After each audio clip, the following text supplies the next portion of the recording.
Welcome to the Unfinished Business Podcast. I'm your host, Eric Mulvin, and this is a show where we talk with CEOs, visionaries, leaders, people who are out there changing the community, making the world a better place through their leadership and creativity.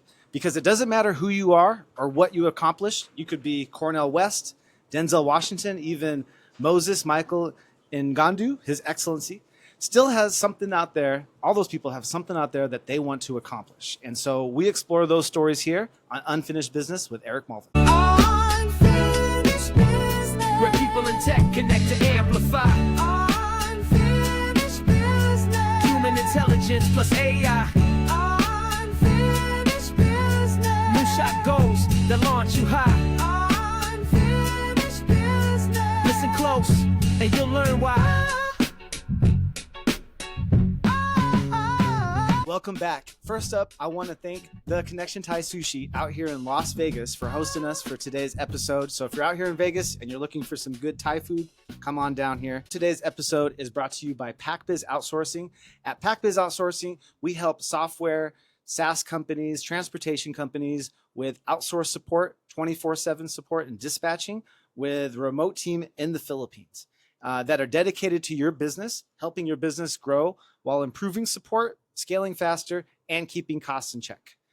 If you've ever thought about outsourcing or taking on a virtual assistant, visit pack-biz.com to learn more or shoot us an email, info@pack-biz.com. All right, today I am super excited to introduce you guys to our next guest. He is the founder and executive director of the Power of One Foundation, where he spent the last 17 years leading initiatives focused on education, health, and social services to empower communities. He's built and managed impactful partnerships, fundraising campaigns, and strategic programs that continue to expand the foundation's reach and influence. And in addition to his nonprofit leadership, Andre serves as the CEO of Sovereign Circle Global Group as a special advisor supporting mining strategy initiatives in Africa. His work blends leadership, strategic development, and a deep commitment to driving meaningful social change. Ladies and gentlemen, please welcome Andre Roberson. Thank you so much for being here, Andre. Thank you. That was an amazing intro. Appreciate you for having me. Yeah, absolutely. And I'm excited I've gotten to meet you a couple times now. Yes, absolutely. And just today, while we were setting up for the show, hearing some more of the stuff you're involved with, I'm like, all right, there's a lot of stuff I get to talk to you about. So I feel blessed. So I guess let's start with introducing yourself. Tell the audience here who you are and what do you do? Absolutely. So for me, I grew up taking care of the physically and mentally challenged. That's what started my whole road of turning me into a servant that I didn't think I was going to be. Mm-hmm. But grew up taking care of the physically, mentally challenged. When I got into sports and television, my family was like, you need to find a way to give back. You can't just be out here, want to be a star, but not give nothing back to the community. And so that's where we started Official No One Left Behind, which was a nonprofit that concentrated on food insecurity. So through that foundation, we fed well over 15 million people. And then through that foundation is where I got the heartstring to start Power of One. Because you 17 years ago, was that? Or how long ago was that? Power of One's been started since 2019, but it was my other foundation with my family that actually gave me the 18 years of nonprofit space and work that I'm doing, right? Because it was through that led me to say, okay, I really want to broaden my horizons and I want to do international work. Mm-hmm. My family wanted to stay just in that little area that they were at where we were making a great impact, right? Mm-hmm. So that's where Power of One came in, and I wrote a song called Power of One. And my mom was like, you have to do something with that. Not until you do something with that, is something going to go straight in your life. Yeah. And I didn't listen to her for a long time. And then finally, right before the pandemic, I was doing a lot of work in China and different things like that. And I saw the way the virus was happening over there. And I was like, oh, I hope this doesn't come here. And then one day I was sitting down and it was like God spoke to me and said, I need you to go get food for 7,000 people. And I was like, And I had a relationship with a food bank over 15 years, Orange County Food Bank. And went down there and asked the CEO, Mark, Lowry. I said, hey, can I have food for 7,000 people? He looked at me crazy, backed up, and he said, what do you need that food for? And the country wasn't shut down yet. We kind of knew it was here, but didn't know. Mm-hmm. He gave me the food. Next thing I knew, I had another partner where I had started a basketball program at a charter school. Mm-hmm. And so from me starting that basketball program, I made a relationship with that school, and they were like, oh, we'll give you the gym. So I have all this food in a gym, preparing it, and I get to maybe about like 3:00 that night after picking up this food, because I'm just going off of what my heart told me to do, right? Yeah. Yeah, I got so what, like 48 hours ago before this, like you didn't even think you'd be in this spot. No. And then I get there about 3-something. I have all this food, and I done did all this logistics, and then I just start getting nervous. I'm like, it's like common sense kicked in. Like, wait a minute, hold on, I have all this food. What if no one shows up? Yeah. What if no one shows up? Yeah. Ended up about I'd say probably like 5:59 in the morning. This little car pulls up, older lady. She shuts it off and parks. And I'm like, and she's like, oh, ven aquí, comida? And I'm like, oh, sí, yeah. And then from there, man, ended up with a 10-mile line. Wow. From that 10-mile line, I got a call from the police department. We're like, we're going to shut you down. But they're like, we're going to partner with you. And that was the beginning through the pandemic for Power of One that actually raised the profile, got the key to the city. My name, nonprofit, inducted into Congress. Wow. We fed 3 million people, 2020 to 2021, me and my partner. And we just went on a journey that I don't know how we did it, but we did it. But it was very spiritual in nature to know that in a time of great need, you can see people come together and achieve something great together without knowing where the resources are coming from. Mm-hmm. But all the resources are provided for you, right? So it kind of gave me a faith level that's like, oh, okay, sure, we can do anything. Yeah. So it made me want to do more. And then that's when I knew, I'm like, oh, wow, I was born to be a servant. So I can go do movies, music, all of this, but what I'm here to do, my purpose in life is to be a servant. So the more I master that, the more other things came together in my life. And how have you seen that play out? Like, as you've started to become, like that's become part of your identity now. Absolutely. As you've made that change, what's happened now since then? A lot has happened, really. Number one, it's like, it matured me a lot, but then it opened up a lot of doors, right? Because had I not fed these people, I wouldn't be special advisor to the Secretary General of the continent of Africa right now, holding a major role. I probably wouldn't have other business deals and transactions that are going on in my life because there's a level of trust there. Yeah. Right. And so I've had people come into my life, offer me opportunities, whether it be in the film industry to AI industry to now the continent of Africa, that have offered me roles and positions that give me the position of power to make more change in what I really want to do. That's incredible. Yeah. So that journey, right now, it sounded like the whole thing around giving back. I mean, you're right away when you started seeing success, your family didn't let you get very far without reminding you need to start doing something about it. Absolutely. I mean, I'm guessing that it wasn't like that was the first time you were told about this. Like, that's probably been part of your upbringing, right? It definitely was. My grandmother wanted me to be a preacher. She kept calling me her preacher. And I guess in a sense, this is my ministry. It's just done in a different way because it fulfills my heart. And I love to, it's something about when you give, not expecting in return. Yeah.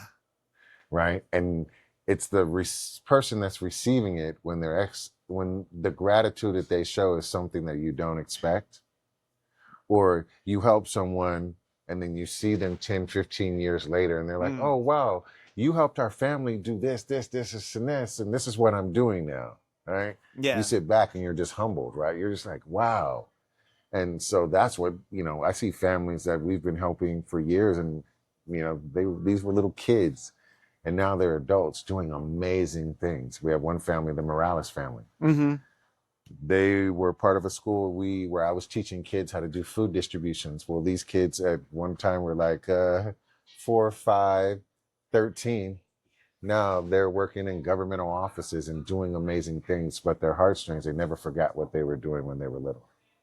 So I think when you make an impact and the whole thing is to pay it forward, so that someone else wants to feel that way naturally, so they pay it forward for someone else, I think that's when you've achieved something. Well, I want to circle back to something there. You said you were doing something about teaching kids how to do food distribution. I've heard about people getting kids to volunteer, but you're like teaching people how to fish. You're not feeding them. You're teaching them how to go out and be mini versions of you. It's a funny thing when you're in food insecurity, right? Or just when you want to help someone, period. You want to help them. Yeah. And so your first thing in natural inclination inside of your mind is to say, oh, let me give you all these resources. But not once do we look at it and be like, oh, let me teach you this first. We always want to give.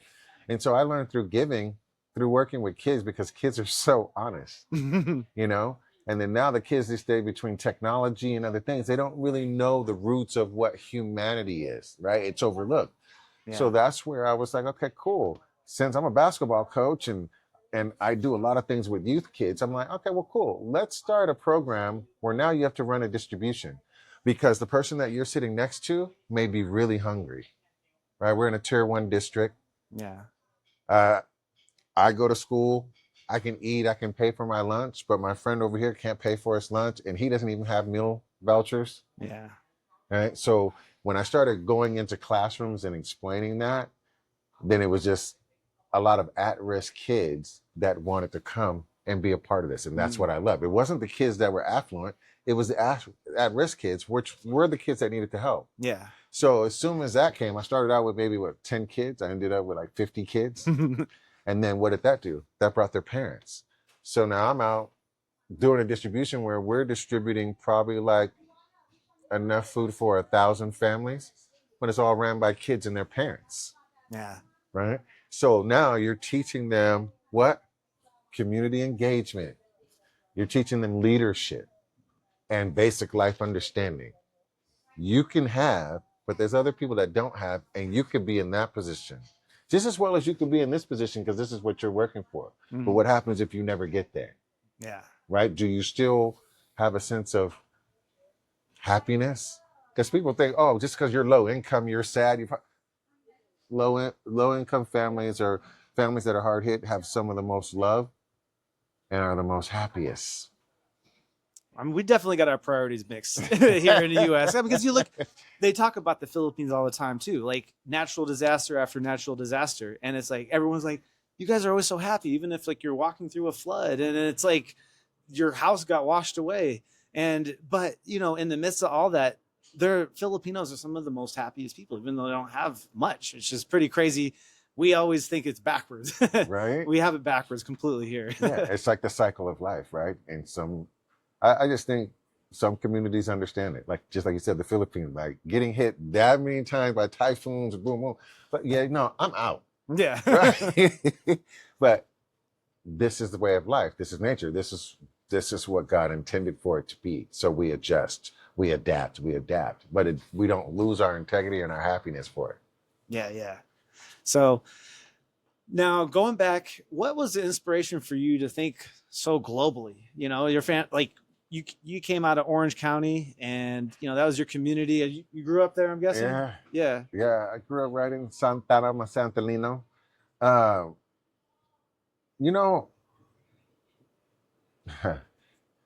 got introduced to Mexico. Mm-hmm. When I got introduced to Mexico and I started going over there, helping in the U.S. is great because we do have poverty here. Yeah. But the poverty inside the U.S. is not like in a country like the Philippines or Mexico or yes, right. So when I got over there, it's like I had been helping in the U.S. so long. It's like, oh wow, I really saw poverty from a different lens. right? And then when I started going into Mexico, making a change, I fell in love. I was like, you know what? This is what I want to do around the world. How many countries can we touch and do something positive in? And so from going into there, now I've been in Mexico now 8 years. Sent resources from Tijuana all the way into Sinaloa. Sent resources to El Salvador, Guatemala, Honduras. Yeah. So I'm like, oh, wow. And now looking to send resources into Africa. So I've seen it mature and I'm like, oh, expanded continents. Be careful what you ask for, right? That is true. But I'm always about human evolutionary growth, right? I learn from watching everyday life. Some people learn from books. I learn from doing and seeing and being a part of communities and learning different communities. You know, so to me, that's just that's what gives me my global view. Okay, yeah. So from Mexico now, that's a big jump to go from Mexico and Central America to Africa. Yeah. Tell me about that. What happened there? You know, that was God aligning a mission that I didn't even know, because as part of an inner circle, and from that inner circle, what this gentleman does, his name is David Chen. He introduces powerful people together to be able to engage. And he had asked me to come into Texas, but I really didn't want to go. I was in Utah working on a film. Okay. And so they asked me to come to Texas. I'm like, nah, I'm good. But when the universe and God has something aligned for you, there's nothing that you're going to be able to do to change that factor. So I didn't want to go. Kept just boom. Finally, they talked me into going. Go get there. Still had all this chaos. Everything told me, book another ticket. I'm like, just go home. So I get to the venue there. African delegates are sitting way over on the other side. And he had said, oh, I want to introduce you to these African delegates, and maybe there's something that you guys should do together. Well, got there, got done with the event, and I didn't really meet anybody. So I was like, okay, where did I leave Utah? What am I doing here? Yeah. In the middle of the thing, I'm sitting there like, I'm so tired. I just want to go to my room, go to sleep. Lamar Odom walks through the door. Oh, I'm cold. So I was like, oh, I got a sweater in the room. And it was this sweater. So I left, went back up to the room, and I'm sitting in the room, and I go sit on the balcony. I'm like, oh, I'm not going back downstairs. And I'm sitting there on the balcony just chilling, and it was like, God was like, what are you doing? Grab that sweater, go back downstairs, get downstairs. Start talking to people. I reluctantly grabbed the sweater, went back downstairs. I don't want to interrupt anybody, so I throw the sweater at Lamar Odom. It lands on the floor, and I'm like, oh, I didn't, sorry, I didn't mean to. So I sit down, just that one act of kindness. You never know anything that you're doing, who's watching it. Well, they were watching it. Afterwards, there was nothing really happening. And so I was like, oh, you know what? If nothing happens in the morning, I'm just going to buy me a plane ticket. I'm going to go home. Yeah. Came out of the elevator and made a left, getting ready to go get some breakfast. Made another left, and then there are the African delegates. And they're like, oh, wait, you're just exactly who we wanted to talk to. And I was like, me for what? We ended up talking in the lobby for 2 hours. And they got to know me. But they were asking me all these questions and different things. And it wasn't like they were asking like they offered me anything. They were just wanting to get to know me. And not many people sit down with somebody to really get to know them. There's always a motive, right? Yeah. There's something you have that I want, but let me butter you up. But it was just a genuine conversation, great conversation. They're like, well, you know what? If we come to your part of town, would you host us? I'm like, okay, yeah. If you come to this part of town, yeah. I didn't believe them. Well, lo and behold, I'm sitting at home. They called me. Yeah, we're here. Oh, they didn't call you in advance. They just showed up. Best 4 days of my life. Genuinely spent time with African delegates, and I hadn't had that much time with African delegates or African people to really understand the African culture, the Black culture, right? We just know it's there. But to understand it from his perspective, and the way that we were talking, the way he got inside my mind, it was really, really cool. So they leave, they go home, and the next week I get a letter, email saying, you have been chosen to be the global lead for Africans for Africa, for the continent of Africa. What? is this email real? Right? Yeah.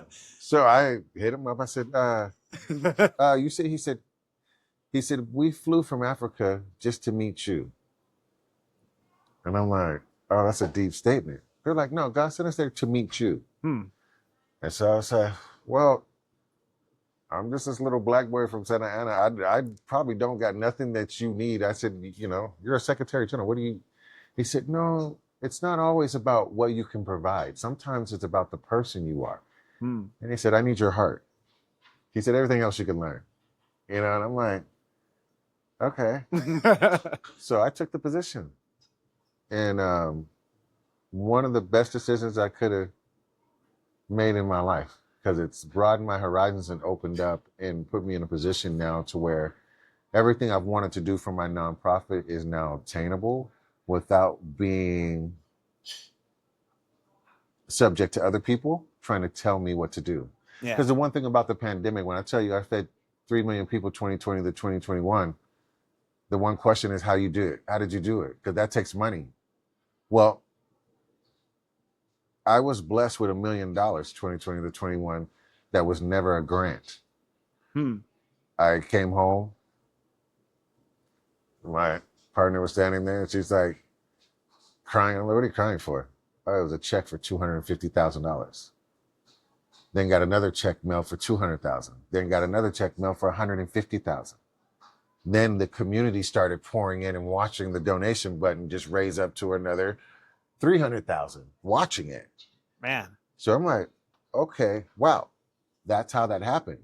Because I've always wanted to help people without restrictions. Yeah. Right? The minute you start getting grants and this and that, you have a whole Bible of things that you can't do to help someone. Really? And then I have to do probably 3-4 books of paperwork.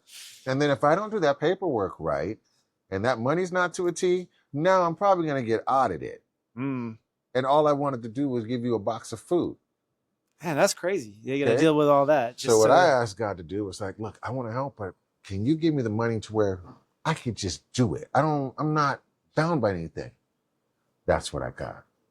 So now fast forward with Africa, I'm there, I'm sitting there a couple of months, and then he makes me the special advisor to him. And I'm like, but my number one job is to bring innovative solutions to the continent of Africa under the mining. Right? Most people don't know is Africa is full of exotic miners. The exotic miners are the ones that are causing the problem in Africa. Why? Because they're mining to live. So right now, within the next 5 years, if Africa's water bodies are not addressed, there's going to be a huge pandemic there because they're all filled with mercury. Right? That's where I come in. That's where Power of One comes in. And for me, I couldn't do it without great partnerships like the Gallagher Group International. Elizabeth Gallagher, who's been in my life for over 7 years now. Amazing people like that who open doors and pathways here in Vegas. Said, oh, no, you're going to be my partner. It's like, okay, cool. 1-2 years? No, a lifetime. Whoa, hold up. Like, do you mean? She's like, yes, I mean that. She did say that. Yeah, so it's like, and it's not like, and it's done on the integrity of the work, who I am. And if you know Elizabeth, no one tells her no, and you're just going to go with the program, right? So she doesn't choose people lightly. So I think it's amazing people like that have mentored me in my life and different things that set me up for this position with the Secretary General. One thing I wanted to ask you about, that there's a recurring theme that I'm hearing with all these stories that you've been sharing, and it's the power of saying yes, not turning opportunities down, no matter, or invites. You're in the middle of a film shoot in Utah. You don't have to go out to Texas, but you said yes. And then you get invited to be this, represent Africa for this role. And you don't have to say yes, but you continually saying yes over and over again. Where has that taken you in your life? It's taken me everywhere that I need to go, because it's really more than saying yes. It's having faith to understand where your destiny lies.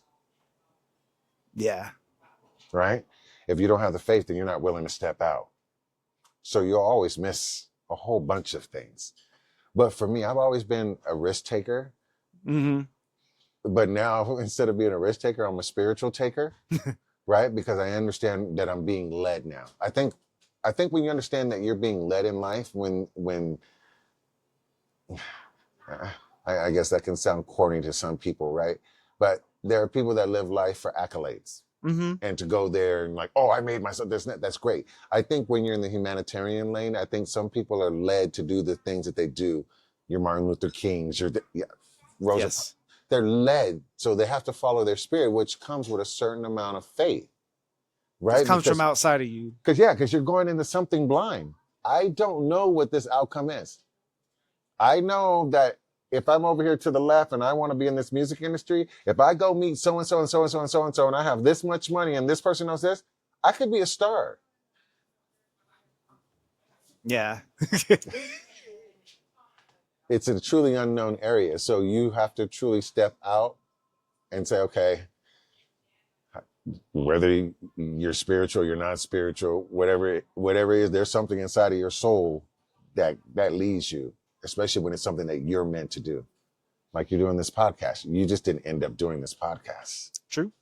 Right? There was something inside of your spirit that said, like, you know what? This may be good. And then from there, your carnal nature, like you start creating and then you're like, wait, hold on. Am I really supposed to do this podcast? But then you're like, you know what? Yes, I am. And then now look at this wonderful space you're in and the wonderful people that you've interviewed. And yeah. And, as you're saying it, I'm thinking it's not about saying yes one time. It's about saying yes over and over and over and over and over and over, like every day. Can you? Like, because you're continually, and then I'm sure the dream, the vision is expanding. And it's getting like, when I met you a couple of years ago, I remember you were telling me some crazy like goals, and I'm like, I don't know, like I'm sure it's possible, but now I've seen some of the steps you've taken to where, okay, no, this is going to happen for this guy. Like you're going to hit these goals. It's crazy. Right? Yeah. I think, we keep taking those footsteps forward. Mm-hmm. I think as long as you're willing to wake up, every day's a new day. Yeah. It's not about yesterday. Every day's a new day. So I'm going toward the future. I guess that's all I can say. I want to get over there. I love the optimism because there's a lot of people right now that, the world is it's a tough place. It's a tough place, and people are looking for hope out there and they're looking for inspiration. And so it's great to see, someone like you sharing some of your story, because it is true. And that's part of my motivation for this is we need more people out there sharing positive stories. Everything out there, social media is all negative. Everything, the negative headlines is what gets more shares. Yeah. And I'm sure that's got to frustrate you too. When you're sharing positive things, you're like, man, why can't this get the number of shares that this stupid news story is getting? But you know what though? It doesn't, because there is a shift happening. Yeah. Right now, I've run into more good people over the last 2 months than I've landed on bad people. Mm. And the last 5 years of my life was a hurricane. I don't wish it on anyone. I lost everything. Mm. That's the thing. I've been doing all this giving, and in the middle of all this giving, I lost everything. I lost everything. The people that I love, homes, house, I lost everything. People used me. Mm. I got drug in the dirt. I had to get up from that, all while giving. And then my grandmother taught me something one time, because one time, man, when the housing crisis hit in 2008, my grandmother had amassed over, 13 properties. Someone went in and falsified her identity and started just doing crazy stuff on her. So we started just losing things left and right. In the middle of losing everything, we were still doing food distribution. I remember we were at a community center called Del High Community. And we were doing about 2,000 families a day, a week when we go and do our distributions. Well, there was a time, man, where I was trying to help my grandmother save these houses. And, when you're losing your house and you're not in the spirit to go help somebody else. Yeah. You're worried about what you're going to do because you're about to be home with the very people you help. You're no different than them. I'm going to be on the line next to you. Okay. And I was sitting there and I was frustrated one day and I didn't want to go get this truck of food. I didn't want this. My grandmother looked at me and Man, it was the maddest I've ever seen her. And she looked at me, and when she said this, it stuck with me. She said, wait a minute, hold up. Who are you? Mhm. She said, who are you to stop doing God's work because you're going through something? And I was like, we're losing this, we're doing this. She said again, who are you to stop doing God's work because you're losing something? And man, that stuck with me. And it changed me that day. I was like, Dang. okay, you're right. She's like, just because we're losing this and this happened, don't worry about none of that. God got us on this. You just keep doing that. Keep your eye there. This is all taken care of. Yeah. It didn't say it was taken care of in an easy way, but ultimately it was taken care of. And I didn't understand it. I wasn't mature enough to understand that. How old were you when that happened? Yeah, man, I was 24. 24. Okay. Yeah. It's a good lesson to learn. It was a great lesson to learn. Still pretty young to learn that lesson, though. Yeah. It was just like, oh, okay. And then from there, man, I just like, okay, I gotta just go. You know? And then when everything was okay, I was like, oh, I believe now. Like, I believe. So, from believing, that's why I look at people and I'm like, no, don't worry. Yeah. Just stick it out. I think too many times we worry about the outcome, and then that stops us from taking action. Yeah. Taking that first step, which is the first of many steps you got to take to get that thing done. Because like I said, it's multiple series of yes. It's not like, oh, one time, yeah, I'm going to do this. It's there's 1,000 different little steps to get to that point. So, one other thing I was going to ask you about. So, you did not obviously get into this nonprofit space. There's people that maybe have a background in it. They went to school for like something, for their degree. Now you do have an interesting background, which we didn't talk about at all, but tell me about for people that are listening, because there's people they don't have any experience running a business or running an organization. We don't have to just say business. Maybe that's a nonprofit they want to start. And they're like, I can't do that. How do I get in his spot? He knows all these people, or he did this or that. What do you say to people who are thinking about wanting to step up, whether it's a business, whether it's a nonprofit, something in their community, and they're afraid, they're nervous about taking that first step? Number one, I say hug the fear, because it's okay. That's going to make you do a better job, because you're not going to just run wild and just do things. You're not going to just trust people. So that certain fear is actually good for you. I say if it's something that you're passionate about or it's your dream,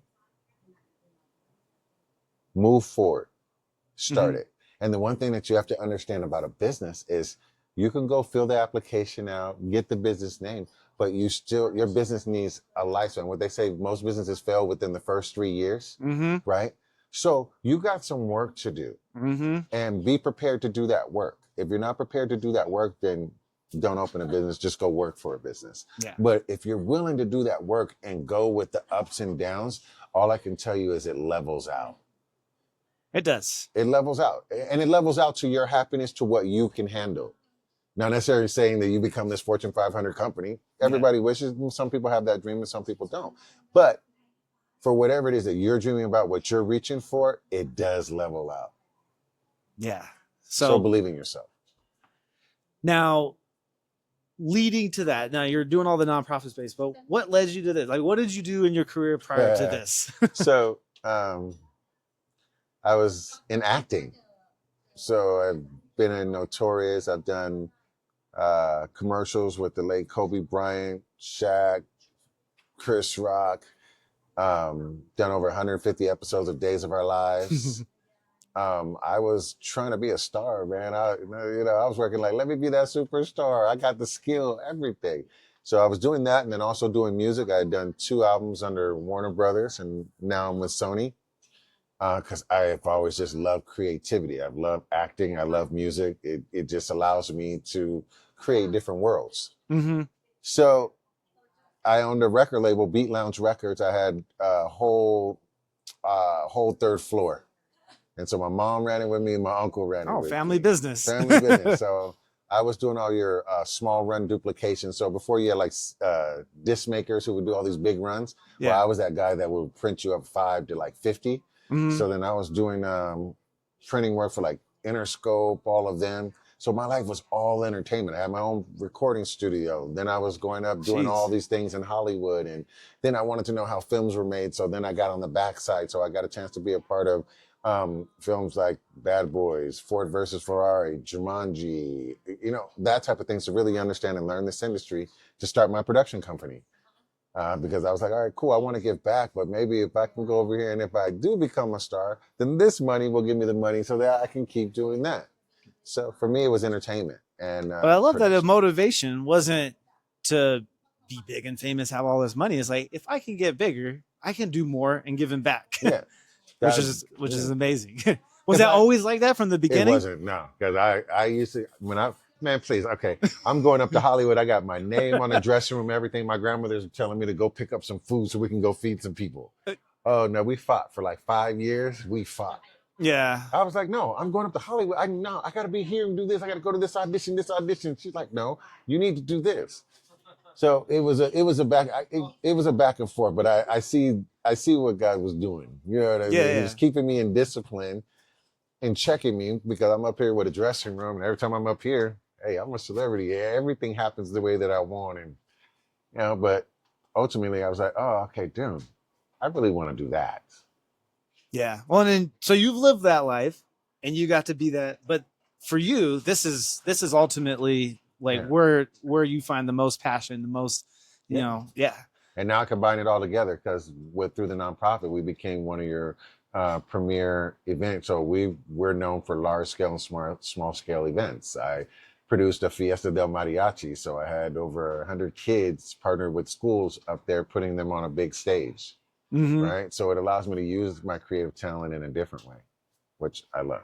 Oh yeah. And that's the thing. You know, I think people, a lot of times they think, oh, this is the only thing I could do with this skill set. And I'm stuck in this career, stuck in this industry, when no, there's a million different directions you can go with that. Like for me, I'm running a call center, but I'm doing a podcast. I actually also want to make films, documentaries. I do photography. So you don't have to limit yourself to anything. And again, going back to like where, you know, you had the acting thing, then you went into nonprofit. And that, who knows? Like I have been seeing the stuff. You've been working in Orange County for a while. Now you're out here in Vegas. What's some of the stuff you're working on now, like coming up that people like, maybe is it all going to be in Vegas? You got stuff happen. Like if people are listening and maybe they're living near where some of these events are happening, like where can they check it out? So for Orange County, which is where we're based with the foundation, we partnered with Dolly Parton's Imagination Library, which was awesome. So now we provide free books to kids 0 to 5. So we're launching that program in Orange County right now. So it'll be all of Orange County. And then hopefully soon we'll bring it to Vegas. So we have the Dolly Parton Imagination Library, so kids can sign up for free books. We'll also have literacy events that'll go with that, so people can participate with that. We're also running a clean water campaign for what we're doing for the efforts in Africa to be able to go in there and clean the water, but then also bring education into there. I'm also in Las Vegas in partnership with Gallagher Group International with City Impact and being able to expand City Impact's work and dreams that they're doing. So we're looking to do a lot of events and different things that bring that support to City Impact and Power of One, because we blend our forces on everything now that we're opening a base here in Las Vegas as well. So those are the primary things that we're working on that we feel that we would want people engaged. And then we have our seasonal events, for every holiday. Yeah. So that's a lot. You're busy. Yeah. Jeez. But what are you most excited about for this year? For this year, you know what? For this year, being the special advisor to the Secretary General, because now I'm in the mineral business, right? Raw materials, I should say. It's been a new learning curve, and I love learning new things. And I love being in things that people feel are complicated, right? Because it's a complicated industry. But I'm actually about to do something that is the first of its kind in this world. And it'll be something that will benefit the continent of Africa, but then it'll also benefit the programs that we're running. But it's something that's needed that I'm going to be leading the pathway on. And then we also, because I know you touch on the artificial intelligence side, there's also another program that's coming out on the marketing side where we have adopted into AI, into paid marketing advertisements, where people are earning cryptocurrency by engaging with our marketing. And so which helps the nonprofit get the word out more. Right. Yeah. And helps everyday businesses get the word out because it's worldwide instantaneously. So we have them all around the world. So just take a situation like Pokemon, right? This will be Pokemon except for marketing. So now we have kiosks all around the world that'll be going out. So that way when people engage and scan and the deeper they go, cryptocurrency, but it's all managed by high intelligence AI. Awesome. Are you, since you mentioned AI and some of what we like to talk about on the show here, what impact are you seeing in the nonprofit space with AI, good or bad? For me, it's good because I produce a lot of high profile events and different things, and I have a marketing degree. So for me, AI has been really good on the marketing side, right? When you use it as the right tool. So it's sped up a lot of things. On the executive side, it's sped up a lot of things because I feel like I have a Jarvis now. Yeah. Yep. So where I needed like 5 or 10 people to like do certain things, I don't need them anymore. So, and then it allows me to keep my thoughts more private because I can work these things off before I hand tasks to other people, which when you're departmentalizing, you only want that department to have what it needs to hold. Yeah, and I get it. You probably have, I know a lot of people like you probably have 100 ideas a day and you need someone to bounce those off. And sometimes you're like, this is not so good of an idea, but let me see this. And so now you got to flush it out in 2 seconds, have it and be like, all right, cool. Now I need a human element to it. I like put the human element to it. These are my raw feelings, emotions, but here's the basic body that I don't have to spend 9 hours thinking like, gosh, dog. So I feel that artificial intelligence has been, a good addition in that sense. Yeah. Oh, that's an awesome way. Thanks for sharing. That's a really interesting way how you're using it. So, because I think a lot of people are not using it the right way. They're not. And I see from social media to this, that I see, I'm like, okay, just because it does that, does it mean that you, but I think that you still have to have I think what artificial intelligence has done with AI, it has allowed people to step outside of their grounded reality and like, oh my God, this bubble's here. Let me jump completely in this bubble. But you still have to have a level of reality groundedness right here. So you can keep the mixture of it, right? Because you can get sucked in and it'll create this fake reality around you. Right. But just like your teaser for the show. Yeah. It starts off with you with AI, but it bounced over into reality. But the play on it was so dope. I was like, oh, that's fine. That's like, okay. AI plus HI. That's our thing here, because the AI can only take you so far. Yeah. But at the end of the day, and especially you, the creativity behind you and who you are, like AI can't create that. No. Okay. It's just like, 2 days ago, right? They did the world premiere of the first AI movie, full 140 minutes of full AI. Okay, I'm sitting in this theater and I'm watching this movie and I'm like, wow, this is full AI. And it was full AI. You could tell and you can see the blemishes in it as well as the corrections. And you're like, okay, this is where we're at right now. Yeah. And I'm listening to the producer talk. He's so proud of this thing and everything the whole night. And he actually did an amazing job with it because I know the limitations of AI. Yeah. So with the limitations of AI, he actually put it to the limits. Put it to the limits. And I was like, okay, kudos. Like, cause you're the first to do it. But it kind of like let me know like, oh, okay, this is where we're going to advance to. So we need to keep that human element, and I think people like us allow people to have that human element, in a very scary landscape. True. It's no matter what, with all the technology out there, more and more you hear about how some of the basic human needs are still so critical that we forget about, like the human connection, especially since COVID, which is exactly what helped start Power of One Foundation, that whole situation. but yeah, it's just really fascinating how everything kind of full circle. Yeah, no, it is, man. And I kind of like it that way. Yeah, because sometimes you don't really think things are going to come full circle. But when it comes full circle, whether it's I don't want to say it's good or bad. You just have a certain understanding, right? And you translate it. But that trust, things will work out. Eventually they'll work. Things will play itself out, and then I think that pushes you to go further than you ever would before. Because and I tell this to people all the time. Like, look, you're nervous about starting something, or maybe it's expanding your business to the next level, taking it to out of state or whatever it is, you going global instead of staying in the US. Yeah. But like everyone that's running things out there, no one knows what they're doing. No. We're all figuring it out as we go. No one is an expert. And if you are, if anything, it might actually make you worse of a leader if you are an expert. Some of the people running things out there are not really the experts. Yeah. They were just, creatives. Yeah. Right. So, but I did want to ask, we'll end with this here. Yes. So you've done already so much in your career and in nonprofit, and obviously there's so much more that you're going to do, but what's some of the unfinished business that you have? What are some of the big dreams that you still have yet to accomplish? Man,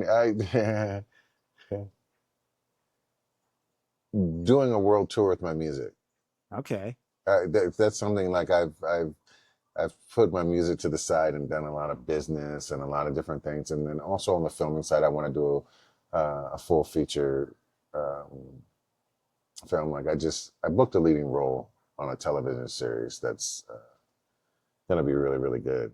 Oh, but congrats. I think for this year, thank you. I just think this year, I really want the arts to step forward, right? The other stuff is there. It's rooted, but there's creativity in me that really needs to get out. I feel you. Before it leaves and I'm like, oh, I wish I would have did that. So right now I just feel the season is the right for it. Cool. Well, if for people that heard your story now, they want to follow your journey, where is the best place to follow you?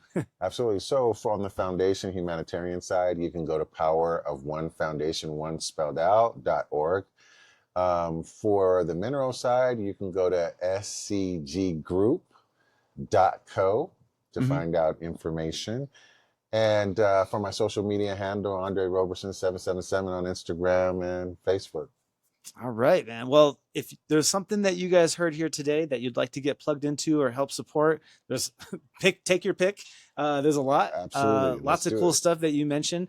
We'll try to get links to everything in the show notes so that if you want to check out some of the stuff maybe happened in Orange County or in Vegas or Africa, you could get to it really easily. But Andre, thank you so much for being here. I appreciate you sharing your story with everyone here. Man, thank you for having me on your amazing podcast. And hey, you guys make sure that you support him on this podcast, and he's doing some amazing things. Hey man, so since the day we met, I know you had the call center, now you're doing the podcast here. So I just wish you the best on your journeys, man, and anything you need from me, you know I'm here. All right, awesome, Andre. Thank you so much, man. All right. Thank you.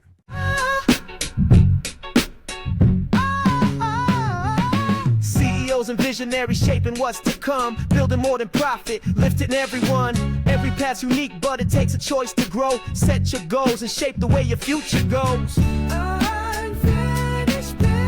Where people in tech connect to amplify. Unfinished business. Human intelligence plus AI. Unfinished business. Moonshot goals that launch you high. Unfinished business. Listen close and you'll learn why.